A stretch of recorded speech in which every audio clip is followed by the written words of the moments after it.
11वें अंतर्राष्ट्रीय योग दिवस पर विशाखापट्टनम में भव्य आयोजन। समारोह में शामिल होंगे प्रधानमंत्री नरेंद्र मोदी। पीएम मोदी के साथ 5 लाख लोग एक साथ करेंगे योग। अंतर्राष्ट्रीय योग दिवस पर उधमपुर में आयोजित समारोह में हिस्सा लेंगे रक्षा मंत्री राजनाथ सिंह। उधमपुर में सैनिकों के साथ करेंगे योग। ईरान में फंसे भारतीयों को लेकर भारत में ईरानी दूतावास के उपराजदूत मोहम्मद जावेद हुसैनी का बड़ा बयान। करीब 1000 छात्रों को ईरान के मशहद से सीधे लाया जाएगा भारत। मशहद से 3 चार्टर्ड फ्लाइट के जरिए सीधे भारत आएंगे छात्र। युद्ध के बीच भारत का ऑपरेशन सिंधु जारी। ईरान में फंसे छात्रों को लाया जा रहा है भारत। मशहद से तुर्कमेनिस्तान पहुंच चुके हैं भारतीय छात्र। 600 छात्रों में जम्मू कश्मीर के 500 छात्र शामिल। जम्मू में सीएम ने किया जन शिकायत केंद्र का उद्घाटन। जनता की हर समस्या का होगा समाधान। केंद्र में हर वक्त अधिकारी रहेंगे मौजूद। जम्मू में सीएम उमर अब्दुल्ला से मिले कश्मीरी पंडित प्रेमनाथ भट्ट। मेमोरियल ट्रस्ट के बैनर तले की मुलाकात। हिंदू मंदिर और तीर्थस्थल संरक्षण विधेयक पारित करने की उठाई मांग। 5 साल बाद फिर से शुरू हुई कैलाश मानसरोवर यात्रा। सिक्किम के राज्यपाल ओम माथुर ने नाथुला में पहले जत्थे को दिखाई हरी झंडी।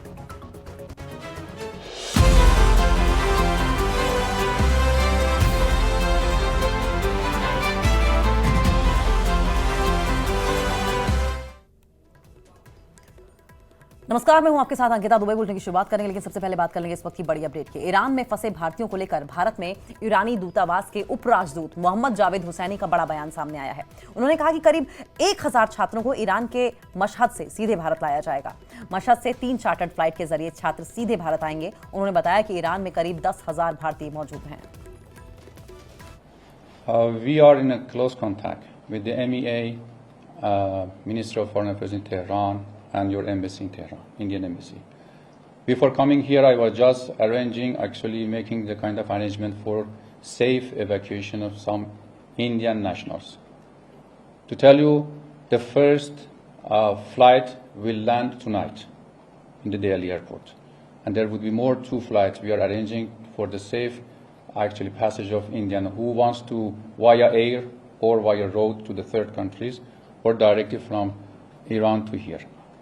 Secondly, regarding your second question, I hope that they won't do this one because there is difference between propaganda because many actually false and some biased allegation are in the medias and you can find it everywhere. But I hope that Pakistan won't go for that one and stand with Iran against the Israeli aggression because the aggression of Israel against Iran definitely, if it is not stopped, the next one would be another country who will support that Israel. Iran Israel युद्ध के बीच operation Sindhu जारी है और फिलहाल Iran में फंसे 600 छात्रों को भारत लाया जा रहा है। ये छात्र ईरान के मशहद से तुर्कमेनिस्तान पहुंच चुके हैं और जल्द ही तुर्कमेनिस्तान से भारत के लिए उड़ान भरेंगे। आपको बता दें कि इन 600 छात्रों में से 500 छात्र जम्मू कश्मीर के रहने वाले हैं।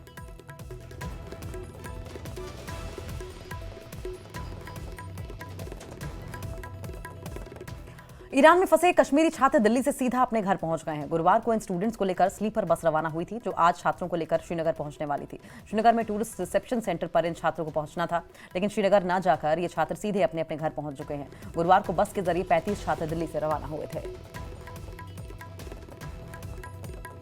75 कश्मीरी स्टूडेंट्स हैं जो ईरान में पढ़ते हैं, आज अपने घर लौट आए हैं। जी हां, आपको बताते चलें कि इस वक्त ईरान में करीबन 1300 कश्मीरी स्टूडेंट्स हैं जो अपनी पढ़ाई कर रहे हैं और ईरान इजराइल की एस्केलेशन के बाद एक बहुत बड़ा विवाद छिड़ा इन बच्चों को वापस लाने का और इमीडिएटली फिर मिनिस्ट्री ऑफ एक्सटर्नल अफेयर्स और ईरान की गवर्नमेंट के तालमेल के बाद कल करीबन 110 बच्चे दिल्ली एयरपोर्ट पे पहुंचे। आप देख रहे हैं कि जो ही वो बच्चे दिल्ली एयरपोर्ट पहुंचे, एक वीडियो सरफेस हुआ जो इन स्टूडेंट्स ने डाला था और गवर्नमेंट को निशाना साधा। कहा कि जो बसेस दी गई है दिल्ली से श्रीनगर ट्रैवल करने के लिए वो काफी खस्ता हालत में है।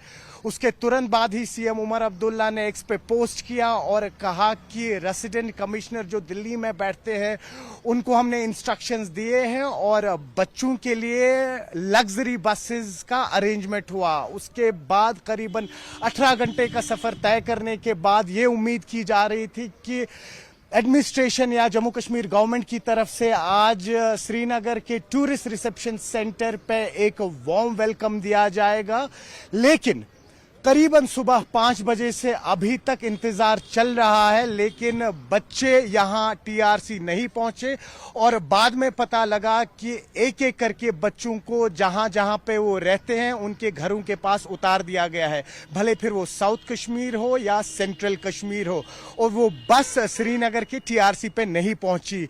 अब इसको लेके किस तरह से ऑपोजिशन आगे राजनीति खेलेगा और किस तरह से एनसी जो इस वक्त ऑलरेडी काफी सारे इश्यूज से जूझ रहा है, भले ही फिर वो रैशनलाइजेशन ऑफ रिजर्वेशन हुई, रेगुलराइजेशन ऑफ डेली वेजेस हुई, या अब ये मुद्दा जहां पर स्टूडेंट्स को प्रॉपरली रिसीव नहीं किया गया, किस तरह से टैकल करेंगे वो आने वाले दिनों में ही पता लगेगा। न्यूज़ 18 के लिए आफाक शाह के साथ श्रीनगर से मैं सरोज कफील। वहीं जो छात्र लौट आए हैं उन्हें लेकर सीएम उमर ने कहा है कि उन्हें जो भी समस्या झेलनी पड़ी है मैं स्वीकार करता हूं। मैंने अधिकारियों से बात की है, समस्या का तुरंत समाधान करने को कहा है और नई बसें छात्रों के लिए भेजी गई हैं। सभी छात्र घर लौट चुके हैं। थोड़ी सी लापरवाही रही दिल्ली में गाड़ियों के मामले में, उस अफसर को कहा गया कि आगे से न है थोड़ा सा ख्याल रखें। जैसे ही ये बात हम तक पहुंची, हमने सही अच्छी गाड़ियों का इंतजाम किया और उन बच्चों को हम वापस ला रहे हैं। ईरान और इजराइल के युद्ध पर सीएम उमर अब्दुल्ला ने बड़ा बयान दिया है। उन्होंने कहा कि दोनों देशों के बीच की लड़ाई जल्द खत्म होनी चाहिए। युद्ध किसी भी समस्या का हल नहीं है। ईरान ने कुछ गलत नहीं किया है, उसे किस बात की सजा मिल रही है? कहीं पे भी जंग हो तो अच्छी बात नहीं है, और ईरान ने ऐसा क्या किया अचानक जिसके बुनियाद पे इजराइल को हमला करना पड़ा। ठीक 2 महीने पहले अमेरिका के शायद इंटेलिजेंस की चीफ जो हैं उन्होंने ये कहा कि Iran is nowhere close to creating a nuclear bomb. ये 2 महीने पहले उनकी जो है एविडेंस थी। आज 2 महीने के बाद अचानक इजराइल ने ईरान पे हमला किया। ये मतलब जितनी जल्दी ये सिलसिला रुके उतना अच्छा है, क्योंकि अब आप देखें लड़ाई तो ईरान और इजराइल के दरमियान है, लेकिन हमारे लोग उसमें फंसे हुए हैं। 1300 से 1400 हमारे बच्चे जो हैं वहाँ फंसे हैं। अब एक एक करके हम उनको निकाल रहे हैं। 90 पहले निकले, अब 400 और हमने सेफ जगह मशहद तक पहुंचाया है। अब कोशिश की जा रही है कि सारे जो 6000 से ज़्यादा शायद स्टूडेंट्स ऑल इंडिया लेवल पे और 1600 के आसपास जम्मू कश्मीर के, उनको हम निकालने का काम कर रहे हैं।